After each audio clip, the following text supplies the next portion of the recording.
susunod na programa ay rated PG. Patnubay at gabay ng magulang ay kailangan sa mga batang manonood.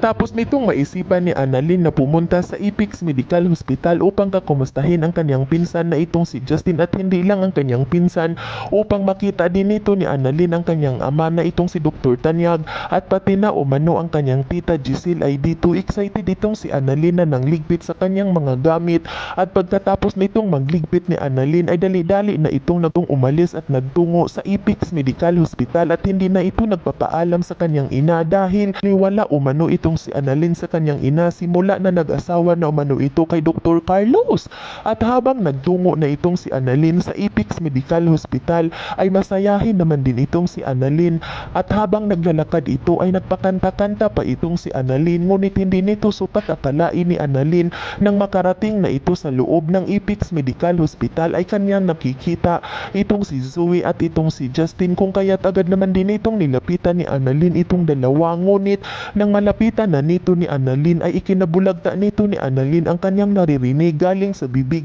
ni Justin nang sabihin nito ni Justin kay Zoe na hindi umano ito totoong anak ni Dr. Tanyag, sa kadahilanan na agad naman din itong nakapagsalita itong si Annalyn na hindi umano totoong anak si Zoe sa kanyang tatay, at sino umano ang ama ni Zoe. Sa kadahilanan na hindi rin ito napigilan ni Annalyn ang kanyang sarili, at agad itong nagsalita itong si Annalyn na totoo ba umano ang kanyang naririnig galing sa bibig ni Justin, at dito agad naman din itong sinabihan ni Justin itong si Annalyn na totoo umano lahat ang kanyang naririnig dahil nalaman umano nito ni Justin na itong si Zoe ay hindi umano ito totoong anak sa kanyang tito Robert. Sa kadahilanan na agad naman din itong tinanong ni Annalyn itong si Zoe kung totoo ba umano ang mga sinasabi ni Justin sa kanya, ngunit hindi ito nagsalita agad itong si Zoe, at maya-maya pa ay umiiyak ito, at to sa kadahilanan na agad naman din itong sinabihan ni Justin itong si Zoe kung bakit may paiyak-iyak pa umano ito, at dito